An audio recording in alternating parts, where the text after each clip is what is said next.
Assalamualaikum warahmatullahi wabarakatuh. Halo Sobat Misteri Sunyi Mencekam. Kembali berjumpa dengan kami, channel yang setiap hari selalu menyuguhkan cerita-cerita misteri menarik. Dan kali ini kami sudah menyiapkan sebuah kisah nyata misteri yang berjudul Minyak Dilah, Minyak Pengasihan. Cerita ini diceritakan oleh Uma. Kejadian setahun saat saya belum lahir.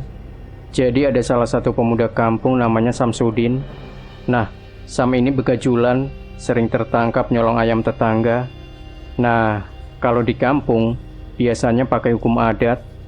Misal Sam harus bayar berapa kilo beras gitu. Nah, orang tuanya deh yang repot. Udah seumur gitu Sam masih jadi beban orang tua. Makanya waktu Sam bilang suka sama Hayati, ya Hayati tolak. Mana mau Hayati sama pemuda madesu kayak Sam, gak ada masa depan. Tapi Sam malah dendam. Maka saat berkumpul bersama dua temannya, Sam curhat. Ya, lelaki begajulan juga boleh dong curhat. Sebut aja dua temannya ini, Rudy dan Kuncit. Terus Kuncit bilang ke Sam, udah, kalau kata orang tua, cinta ditolak, dukun beranak. Dukun bertindak kali Cit, kata Rudy. Ya, itu maksudku. Nggak perlu ke dukun, pakai minyak dilah aja. Kata ibuku, minyak dilah bisa bikin cewek jatuh hati, nempel terus kayak perangko. Kata Rudy. Minyak dilah? Sam penasaran. Iya, minyak dari lidah mayat. Maka Rudy menjelaskan bagaimana cara membuat minyak dilah. Dijelaskanlah bahwa minyak dilah itu dibuat dari lidah mayat yang harus digigit sampai putus. Lalu lidah itu digoreng dengan minyak wali dan api hasil mencuri. Sam bergidik ngeri. Apa yang dijelaskan Rudy terdengar mengerikan. Dia tak akan melakukan itu. Tapi 3 bulan kemudian terdengar kabar Hayati akan menikah dengan pemuda kampung sebelah, Romlan namanya. Kerjanya hanya nelayan biasa, tapi rajin dan cekatan. Hayati jatuh cinta padanya. Sam marah, hancur hatinya. Pupus sudah harapannya mendapatkan Hayati. Ia menangis di tongkrongan. Rudy dan Kuncit malah tertawa. Sudahlah Sam, kalau kamu mau bikin minyak dilah, kita berdua siap bantu, kata Rudy. Sam menghapus air matanya. Ia mulai tertarik. Jadi besok malamnya, pukul 12 malam, ketika seluruh kampung sedang tertidur, Sam, Rudy dan Kuncit pergi ke kuburan di ujung kampung. Rudy dan Kuncit semangat sekali menggali, sedangkan Sam mengumpulkan keberanian. Membayangkan menggigit lidah mayat membuat Sam nyaris muntah. Rudy dan Kuncit melompat dari kuburan. Mereka berdua muntah bersamaan. Di dalam, sesosok mayat dengan kondisi busuk menyembul dari balik tanah. Aromanya membuat Sam gentar. Lompat, kata Rudy. Ndak, tutup lagi, kata Sam. Enak aja, kita udah capek gali main tutup aja.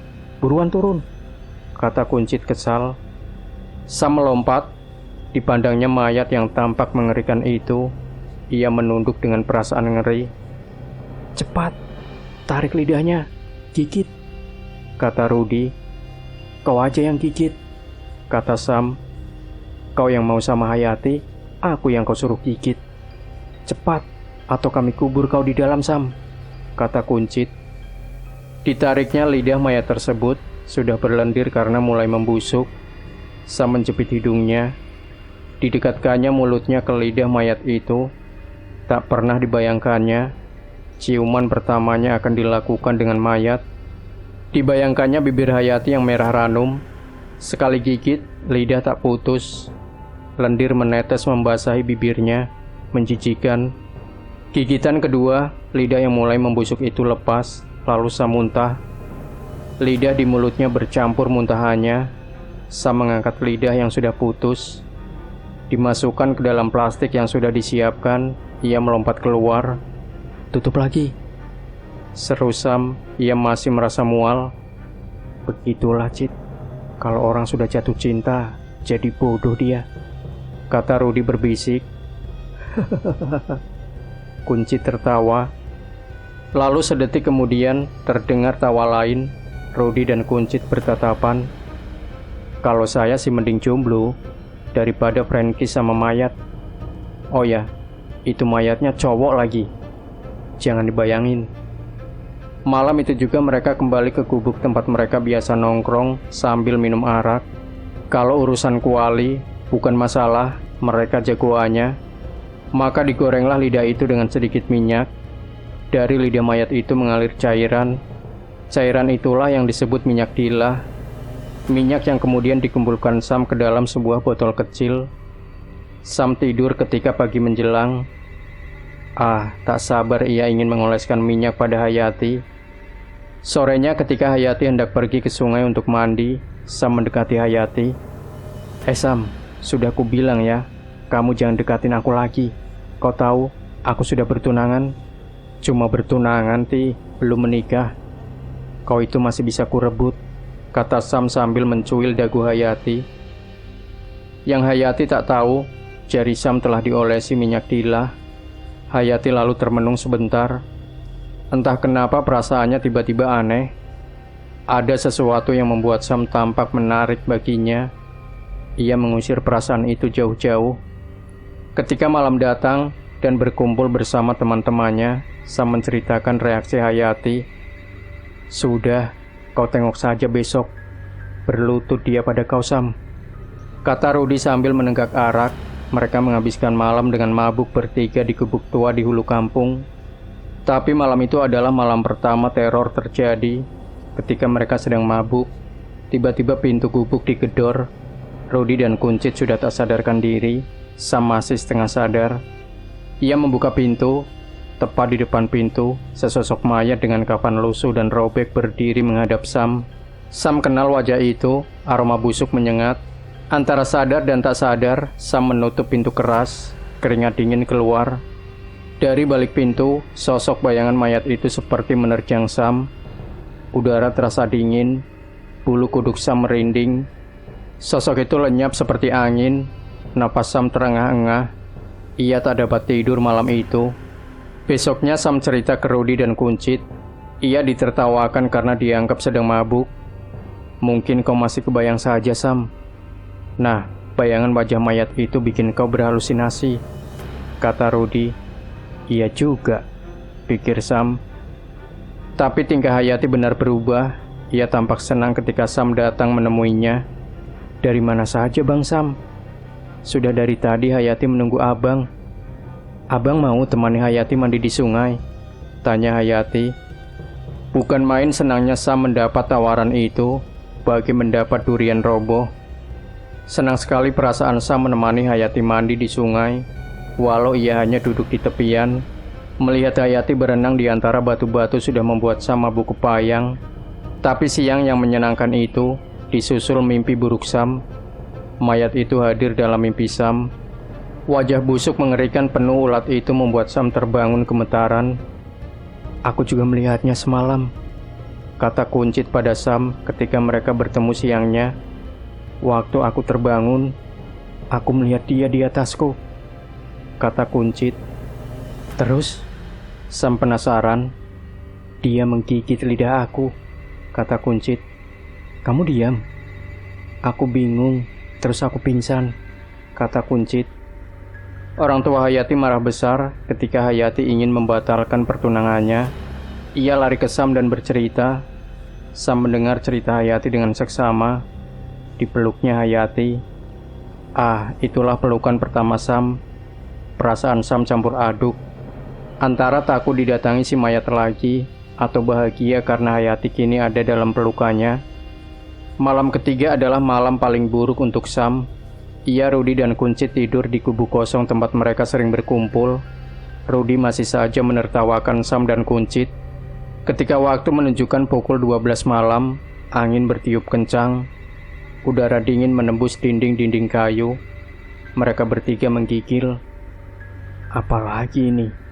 Keluh Sam. Bukan apa-apa, kata Rudy. Kuncit menggigil di pojok dan merasa takut. Lalu pintu terdengar digedor dengan keras. Sam panik. Buka, kalau kau tidak takut. Rudy berjalan ke arah pintu.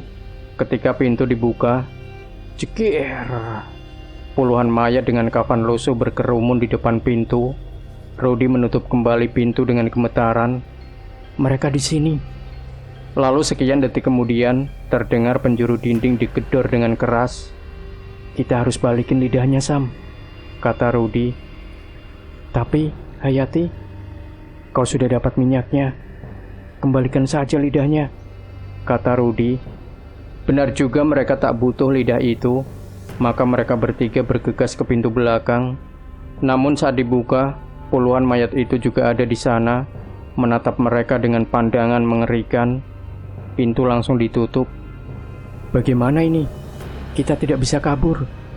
Besok saja kita tunggu matahari terbit, kata Kuncit.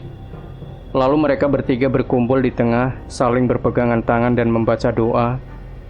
Sekalinya gini aja baru ingat Tuhan. Gedebrak. Pintu-pintu terbuka. Mayat-mayat itu masuk, aroma busuk memenuhi udara. Rudy, Kuncit, dan Sam tak kuasa menahan mual. Mereka bertiga muntah. Mayat-mayat semakin mendekat. Lalu ketika tubuh mereka lemas dan gemetaran, mayat-mayat itu sudah dekat. Cairan-cairan meleleh dari kulit mereka menetes ke Sam, Rudy, dan Kuncit. Mereka muntah lagi. Tak kuat lagi mereka pingsan di atas muntahan sendiri.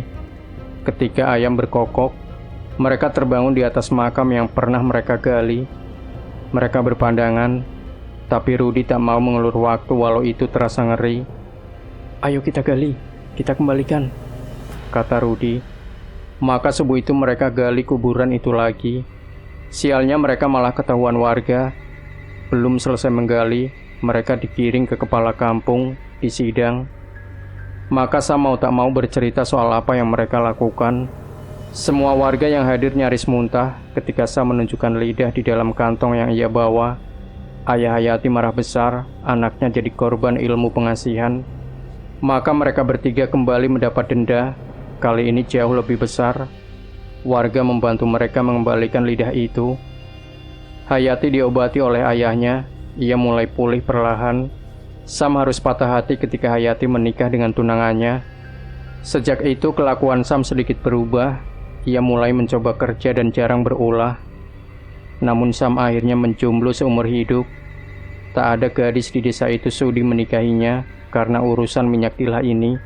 Ketika mereka suka ke Sam pun, mereka langsung antipati karena merasa dipelet. Padahal Sam sudah membuang minyak itu. Kasihan Sam. Satu-satunya bibir yang pernah ia cium dalam hidupnya adalah bibir mayat. Demikian Sobat Misteri Sunyi Mencekam. Jangan lupa berikan komentar Anda, like, share video ini, subscribe channel Sunyi Mencekam, dan nantikan kembali cerita-cerita misteri terbaru dari kami. Wassalamualaikum warahmatullahi wabarakatuh.